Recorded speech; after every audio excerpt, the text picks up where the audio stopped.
Welcome to a new series that we are starting on TCSB दोस्तों, जहाँ पे हम लोग बात करने वाले हैं सारे क्लब्स के बारे में और उनके बारे में एक रिपोर्ट कार्ड बनाएंगे, किन पैरामीटर्स पे वो सही उतरे, कैसा उनका पूरा सीजन गया, उनका सीजन का पूरा ग्राफ। तो जो आपके साथ स्कूल में होता आया था PTM, वो हम लोग मैं ये आप समझो, मैं ये है PTF, parents teacher and fans meeting भाई, whatever that means. But I what I mean is कि कैसे आपके क्लब ने परफॉर्म किया, ये हम सारे क्लब के बारे में करने वाले हैं। तो do support if you want to hear about your club और you are hearing about your club. तो इसमें हम थोड़ी रिसर्च करते हैं, मेहनत लगती है। मैंने एक पूरा जिस क्लब के बारे में मैं स्टार्ट करने वाला हूँ उसके बारे में मैंने पूरा एक रिपोर्ट कार्ड बना के रखा है अपने एंड पे खुद। तो please it takes effort, do support. और शुरू करते हैं दोस्तों। पहला क्लब जो मुझे लगता है इस वीडियो जिसके वजह से मुझे इस पूरी सीरीज की इंस्पिरेशन आई है वो है मैनचेस्टर यूनाइटेड। रिपोर्ट कार्ड मेरे हिसाब से सबसे सबसे रंगीन अगर किसी क्लब का हो सकता है, for the lack of better word, is Manchester United. क्योंकि जहाँ पे अगर मैं आपको अपने रिपोर्ट कार्ड के हिसाब से बताऊं कि भैया, जहाँ पे हमें सबसे शुरू में ये चीज़ लग रहा था कि this is going to be a very promising season, क्योंकि एरिक टेन हाग के पास बहुत ही एक स्टेबल शिप थी जहाँ पे उन्होंने अपनी रिसर्जेंस कर रखी थी। अपने हिसाब से वो टीम को प्ले कराना शुरू कर चुके थे, एक साल उनके अंडर टीम खेल चुकी थी, उन्होंने एक मेजर ट्रॉफी जीत ली थी। बहुत सारे प्लेयर जिनके साथ उनकी नहीं बनी थी वो आउट ऑफ द वे दिखा दिए गए थे। बोर्ड वॉज बैकिंग हिम, बहुत बड़ी बात होती है। जो मैनचेस्टर यूनाइटेड में फैंस का बहुत बड़ा कंप्लेन होता था कि बोर्ड से बैकिंग नहीं आती, इनके लिए बहुत ईजी है मैनेजर चेंज कर देना, और वो वही चीज़ करते हैं हर बार। तो ये चीज़ बहुत सही थी, काफ़ी चीज़ें पॉजिटिव रही थी, प्रॉमिसिंग लग रहा था ये सीज़न, क्योंकि आपके पास बहुत चीज़ें थी बिल्ड करने पे। आप अच्छा फुटबॉल खेल रहे थे, आप चैंपियंस लीग में क्वालिफाई किए थे, आप एक ट्रॉफी जीते थे। There was so much to build upon. और इसको भी बैक करने के लिए हमारे पास जो दूसरा पॉइंट है वो है नेसेसरी साइनिंग वाज मेड। जो हमारी जितनी भी नेसेसरी साइनिंग थी, जैसे गोलकीपर एक चाहिए था, David De Gea was not the kind of goalkeeper that Erik ten Hag wanted. By Erik ten Hag के लिए मैनचेस्टर यूनाइटेड ने डेविड डेहिया को जाने दिया, and in place they got a goalkeeper जिसके साथ बहुत अच्छे प्लेस भी रहे हैं। एरिक टेन हाग के बहुत बहुत well sought after goalkeeper in the world while this transfer was happening, क्योंकि this goalkeeper had played in the Champions League final, was a very good deputy for Erik ten Hag in Ajax, and सारी चीज़ें, सारी boxes टिक हो रहे थे। जैसा playing style चाहिए, क्या बंदे की परफॉर्मेंसेस प्रूवन है, क्या मैनेजर के साथ बहुत अच्छे रिलेशन है, ये सारी चीज़ें टिक टिक टिक टिक होने के बाद Manchester United bought in Andre Onana after getting Lisandro Martinez, a guy who was very well suiting in the last year for Erik ten Hag. उसके बाद आप आयाक्स प्रोडक्ट अकेडमी से एक तरीके से आप आंद्रे ओनाना लेके आए हैं, जो एरिक टेन हाग के अंडर जो बंदे बने थे उनमें से एक है आंद्रे ओनाना। आप मेसन माउंट लेके आए, जिस फ्रैंकी डियोंग के रोल में आप कोई प्लेयर ढूंढ रहे थे, शायद उसी रोल में आप ऑपरेट करवाना चाह रहे थे मेसन माउंट, क्योंकि आज तक 1 year down the line I am still not sure mason mount का क्या रोल है। तो I cannot pin point on that, but a guy who the club and the manager were really behind. तभी आप देख सकते हो कि उनको नंबर 7 की जर्सी दी गई थी। I think that turn out to be a very big pressure for Mason Mount. मतलब आप अगर बॉक्सेस देखोगे कि कहाँ पे कैसे प्लेयर साइन करने चाहिए थे और क्या वो साइन हुए थे, रास्मस हॉलैंड से लेके आंद्रे ओनाना से लेके मेसन माउंट से लेके, तो मैं कहूँगा नेसेसरी साइनिंग्स वर मेड। जो इंपॉर्टेंट पोजीशन थे, the spine of the team was getting addressed, क्योंकि आपके पास आप पिछले साल कैज़मीरो, लिसांद्रो मार्टिनेज, मलासिया, एंथनी, ये सारे ऐसे प्लेयर हैं जहाँ जहाँ पे आपने चेंजेस करे। तो लगभग पूरे फील्ड पे जहाँ जहाँ पे आपको जो जो रिक्वायरमेंट थी आप वैसे प्लेयर लेके आए हो। Amrabat, let's talked about the better, मैं यही कहूँगा। अनदर साइनिंग जो लग तो उस समय बहुत नेसेसरी रही थी, लग रहा था कि कैज़मीरो को कम्पीट करने के लिए, कैज़मीरो के रिप्लेस करने के लिए कोई एक प्लेयर होगा, बिकॉज अब the player was getting injured, और वहाँ पे फिर कोबी माइनो बिकेम अ फाइंड। तो दोस्तों एक ये चीज़ तो ज़रूर थी कि भाई ज़रूरी साइनिंग्स तो ज़रूर करी गई थी, बट चीज़ें प्री सीजन से ही थोड़ी ख़राब दिखने लग गई थी। लेकिन चीज़ें सबसे ज़्यादा blatantly out in the face थी when the season started. The season derailed from the get go. Tottenham के साथ पहला match, you have a very big match from the get go. सामने वाली टीम पे एक नया मैनेजर है, देवर परफॉर्मिंग वेरी बैड। उनका कैप्टन अभी नहीं खेल रहा है, वो जाएगा या नहीं जाएगा ये चीज़ नहीं पता है। That club has many thing negative about it, and you on the other hand my friend, you had many positive जो मैं ऑलरेडी गिना चुका हूँ कि कुछ बहुत सारी चीज़ें थी। और उसके बाद आप 2-0 की लॉस लेते हो ऐसी टीम के अगेंस्ट, फिर उसके बाद आप क्रिस्टल पैलेस के अगेंस्ट जाते हो, you are down with the score line of 2-1 against Crystal Palace, make a great comeback with 3-2, you lose another match again. तो सीजन के स्टार्ट ही बहुत टॉपसी भी हुई थी, बहुत ज़्यादा बैकिंग नहीं चल रही थी एरिक टेन हाग को, and people who were really not in the favour of Erik ten Hag, they had boarded the train कि भैया एरिक टेन हाग दिक्कत है, ये है वो है, बट इट सीम्ड लाइक कि भाई सारी चीज़ें सही जा रही है, क्योंकि रासमस हॉलैंड एक नया प्लेयर उनकी टीम में आया था, वी वर एक्सपेक्टिंग कि हाँ इतने ज़्यादा गोल नहीं आएंगे, स्ट्रक्चर बहुत अच्छा लग रहा था टीम का, प्रेसिंग सिस्टम बहुत अच्छा था टीम का, चांसेस क्रिएटेड बहुत अच्छे थी टीम के, बहुत सारी चीज़ें ठीक लग रही थी, लेकिन बहुत उससे ज़्यादा चीज़ें खराब थी, क्योंकि you started with 2 losses against 1 win. That was really dire for Manchester United, and going on from that, मतलब जैसा मैंने बोला भाई, it was always 1 win backed by 1 loss or a draw where you should have won, you lost it.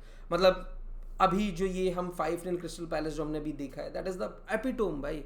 आप कुछ कोई certainty नहीं है मैनचेस्टर यूनाइटेड के साथ इस सीजन को. अगर मैं कह सकता हूँ तो ये यही कह सकता हूँ कि बहुत ही इनकंसिस्टेंट सीजन है, जहाँ आपको लिवरपूल के अगेंस्ट आपको बहुत अच्छी परफॉर्मेंसेस दिखी है मैनचेस्टर यूनाइटेड से, वहीं पे आपको क्रिस्टल पैलेस जैसी टीमों के अगेंस्ट बहुत ही ब्लिटेंट हार दिखी है.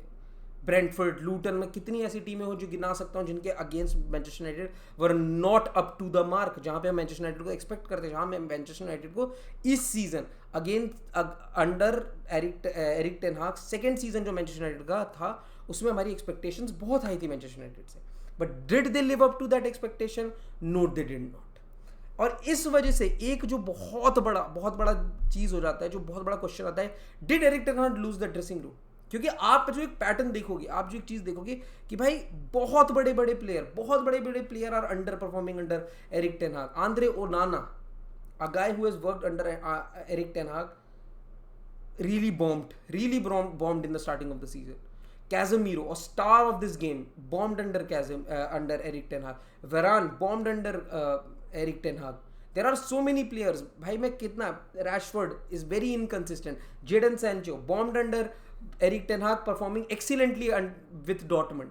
Currently in the Champions League final while we are talking.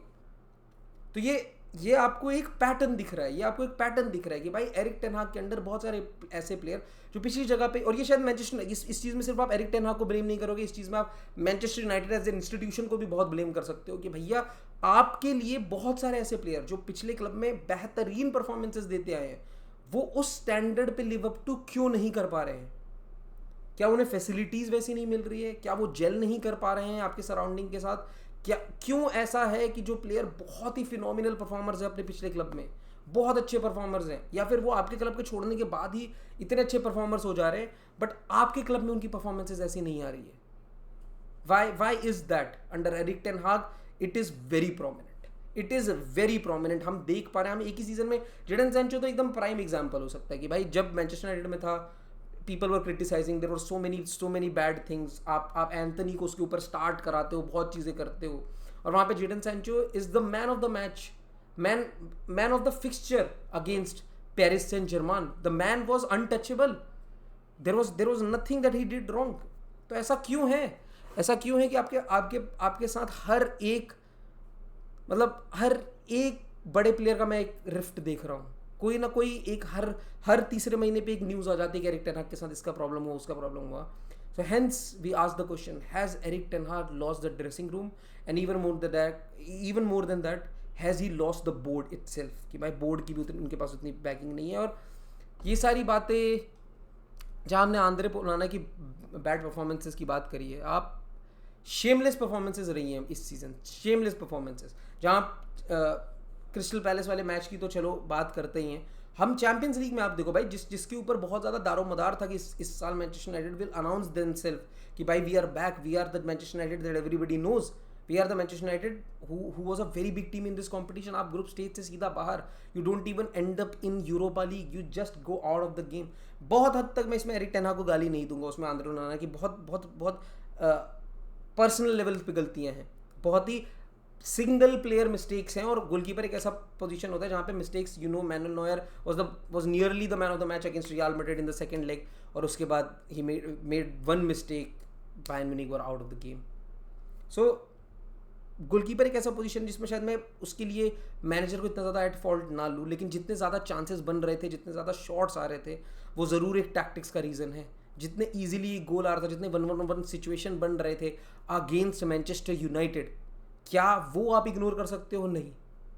क्या वहाँ पे टैक्टिकल फ्लॉज हैं? बिल्कुल हैं, क्योंकि बहुत ही पिस्टल प्रेसिंग है मैनचेस्टर यूनाइटेड की, बहुत ही पिस्टल प्रेसिंग है। आप अगर मैनचेस्टर यूनाइटेड की प्रेसिंग देखोगे आपको पता चलेगा कि भाई he is trying to create something, he holds himself back. वो अपनी अपनी टीम को बहुत अच्छा एक प्रेसिंग सिस्टम बनाने की कोशिश करता है। एक और बिल्कुल सही बात है कि बहुत ज़्यादा इंजरी हुई है, 60+ injuries is not easy to deal with, specially with a manager जो बहुत ही ज़्यादा सिस्टम बेस्ड है। इसी वजह से आप देख रहे हो कि बायर्न म्यूनिख के साथ एरिक टेन हाग लिंक्ड भी है, क्योंकि एरिक टेन हाग एक बहुत ही ज़्यादा सिस्टम बेस्ड मैनेजर है, और वहाँ पे उनके पास अगर उनके जैसे प्लेयर नहीं रहेंगे तो वो कभी भी फुल थ्रॉटल अपने स्टाइल में नहीं जा सकते। I would give him that credit कि भाई उनके लिए बहुत बड़ा सिचुएशन खराब रहा है, क्योंकि बहुत ज़्यादा इंजरीज रहे हैं। बट एक बड़े क्लब में दैट इज गिवन, आपको injury is part of this game, you have to deal with it, you have to deal with it. आपके पास ऐसा भी हो सकता है कि जहाँ बड़े बड़े कोचेस पे उनके स्ट्राइकर चले गए, बहुत सारे मेन पोजीशन पे प्लेयर चले गए, but they dealt with it with a different system. यही काम है एक मैनेजर का। If you are certain about the way you play, this is not Football Manager, sorry to say, this is not Football Manager. आपके पास adaptability होनी चाहिए, और इतना खासकर इतना इनकंसिस्टेंसी जो हम देख रहे हैं इस साल मैनचेस्टर यूनाइटेड से। आप कोई किसी मैनचेस्टर यूनाइटेड से फैन से बात करोगे, वो आपको ये कहेगा कि भाई I can not tell you कि नेक्स्ट मैच में क्या होगा, नेक्स्ट मैच में हम जीतेंगे हारेंगे irrespective of the team that is playing. भाई अगर मैं और जाऊँ चैंपियंस लीग कैंपेन के बारे में बात कर ही चुका हूँ दोस्तों। मिड सीजन में Ineos took over this club, that was one of the big thing जो सबसे ज़्यादा इन ईयर था। लोग चाह रहे थे कि ग्लेजर्स से अथॉरिटी जाए इस क्लब की, कोई और आए जो इस क्लब को बेटर स्ट्रक्चर में लेके जाए, जो सिर्फ अमेरिकनाइज ना कर रहा हो इस क्लब को, जो सिर्फ पैसा ना देखता हो, फुटबॉल को समझे, जो सिर्फ पीपल प्लीजिंग में नहीं लगा, जिसको नॉलेज है, जो गेम में बहुत अच्छी इन्वॉल्वमेंट रखे। एंड आई थिंक इनियोस, मैंने इसीलिए बचा के रखी हुई थी ये बात कि भाई इनियोस वो है जहाँ पे मैं ए ग्रेडिंग देना चाहूँगा, मतलब जिनकी वजह से मेरे को सारी चीज़ें, बहुत चीज़ें, holding the money back, youngsters को आप चांस आते हुए देख रहे हो, वो एक चीज़ है जो बहुत, मैं इस चीज़ के बारे में तो बात करूँगा ही, जो है कि भाई एरिक टेन हाग को जिस तरीके की क्रेडिट देनी चाहिए वो भी हमें देने की ज़रूरत है। जिस तरीके से यंगस्टर्स बैक हुए हैं वो बहुत ज़रूरी था, और उसका शायद बहुत बड़ा रीज़न है कि पैसे होल्ड बैक किए गए। हर एक चीज़ का सोल्यूशन ये नहीं है कि भाई जो पोजीशन पे तुम्हें प्लेयर चाहिए वो बाहर कौन सा अच्छा खेल रहा है उसको लेके आओ, नहीं। You really invested in players like Garnacho, you really invested in player like Kambala, you really invested in player like Kobe Mainoo, you really invested in player like Amad Diallo, and धीरे धीरे आपको Amad Diallo भी lineup में आते हुए दिख रहे हैं। These are the gems, these are the kind of player that were in Manchester United academy, and मैं किसी को भी बेकार क्वालिटी का प्लेयर नहीं कहूँगा, मैं किसी इनमें से किसी भी एक प्लेयर को ये नहीं कहूँगा। शायद कामवाला को आप ये चीज़ कह सकते हो कि मे बी उस लेवल पे नहीं है जिस लेवल पे Kobe Mainoo, Garnacho और Amad Diallo है, बट इन प्लेयर्स को तो मैं जरूर ये चीज़ कहूँगा, these are world class player, they should have been in the squad. और धीरे धीरे करके जिस हिसाब से एरिक टेन हाग उसे लाया है उसके लिए तो भाई पूरे नंबर बनते हैं। That is how you should integrate youngsters into your team. बहुत अच्छे से आपको फ्रूटफुल रिजल्ट भी दिख रहा है, आपको गर्नाचो का गेम स्ट्राइड बाय स्ट्राइड बढ़ते हुए दिख रहा है, क्योंकि वो ट्रेन किया जा रहा है। गर्नाचो, डियालो, कोबी माइनो को ट्रेन किया जा रहा है, और वो बहुत अच्छी चीज़ है। That is how you would want your manager, you would want your manager to approach young players, and that is all result of जिस हिसाब से आप इनियोस को इफेक्टिवली इनग्रेन करते हुए देख रहे हो, चीज़ें लोगों की सुनी जा रही है, ऑफ फील्ड चीज़ों को एड्रेस किया जा रहा है, पोजीशन क्लियर किए जा रहे हैं कि हाँ भाई हम अगले साल किन किन चीज़ों पे काम करेंगे। There is a blue print, there is somebody जिसने ये डिसाइड किया, जो इंस्टिंक्टिव नहीं है, जहाँ पे चीज़ें सिर्फ इंस्टिंक्टिव नहीं है, यहाँ पे चीज़ें प्लान्ड है और वो पता चलता है। और ये बहुत अच्छी चीज़ है मैनचेस्टर यूनाइटेड फैंस के लिए, क्योंकि भाई मुझे नहीं लगता उन्होंने last planned output Manchester United से कब आते हुए देखा था। तो चीज़ें तो बहुत ज़रूरी हैं जो हमने बात कर ली हैं कि भैया क्या ख़राब हुआ, क्या सही हुआ, क्या चार सारी चीज़ें हुई, लेकिन क्या इसका कोई रिज़ल्ट है? क्या इसका इस पूरे ए ग्रेडिंग, बी ग्रेडिंग, सी ग्रेडिंग, डी ग्रेडिंग को मैं अगर एक समरी लिखना चाहूँ रिपोर्ट कार्ड पे, तो मैं क्या लिखूँगा कि Manchester United is a club that needs change, Manchester United is a club that needs effort and change. ये बहुत ज़रूरी है। They need to sell a lot of player, they need to sell at least 14-15 players if that's possible। आपके पास बहुत सारे ऐसे player on loan हैं जिनका कोई फ्यूचर नहीं है मैनचेस्टर यूनाइटेड में। You need to get rid of them, you need to get rid of players like Antony who has been not able to perform, you need to get rid of player like Lindelof, आप you need to upgrade on such players. Like there are so many player जो शायद इतने ज़्यादा ख़राब नहीं है, but वो इतने ज़्यादा अच्छे भी नहीं है कि वो आपको एक चैंपियंस लीग स्टैचर पे मेंटेन रख सके। Manchester United as a club needs to operate in Champions League. Players like Luke Shaw, players like Lindelof, players like maybe Aaron Wan Bissaka, आप एरन वन बिसाका को फिर भी as a centre back, as a right back बहुत अच्छे तरीके से utilise कर सकते हो। फर्स्ट प्रायोरिटी नहीं होगी मेरी एरन वन बिसाका को सेल करना, लेकिन एंटनी, ये कुछ ऐसे प्लेयर है जिन पे आपको जितना पैसा मिल जाए, get rid of them, get it and get rid of them, simple सी बात है। That is I think what should be the approach. Manager change, that totally depends on the club. I think Erik ten Hag को chance दिया भी जा सकता है, और अगर नहीं भी दिया जाता तो मैं क्लब को गलत नहीं कहूँगा। एरिक टेन हाग बहुत ही ज़्यादा सिस्टम बेस्ड मैनेजर है। क्या आप उस सिस्टम को बैक करने लायक प्लेयर्स ला सकते हो? क्या आप उस सिस्टम को एक्सेल करने के लिए बड़े प्लेयर्स की कुर्बानी देना चाहते हो, like Jadon Sancho? Would you like to get rid of a player like Jadon Sancho in expense of keeping Erik ten Hag in at your club? ये सारे डिसीजंस हैं जो इनियोस को मेक करने पड़ेंगे, ठीक है। उन्हें ये डिसीजंस देखने पड़ेंगे कि भैया हम अपने क्लब में मैनेजर चाहते हैं। मतलब मैं पर्सनली अगर बोलूँ तो मेरे हिसाब से I would move on. There are so many good managers out there is, it is all about approach. आप किस अप्रोच के साथ जाना चाहते हो? क्योंकि मैं if I am given the choice, मेरे लिए Graham Potters will be the first choice, क्योंकि मेरे पास बहुत सारे यंग प्लेयर हैं। My club is in transition. This is a manager जिसके ऊपर मैं बहुत ज़्यादा उम्मीदें नहीं रखूंगा पहले सीजन पे, तो फॉर श्योर।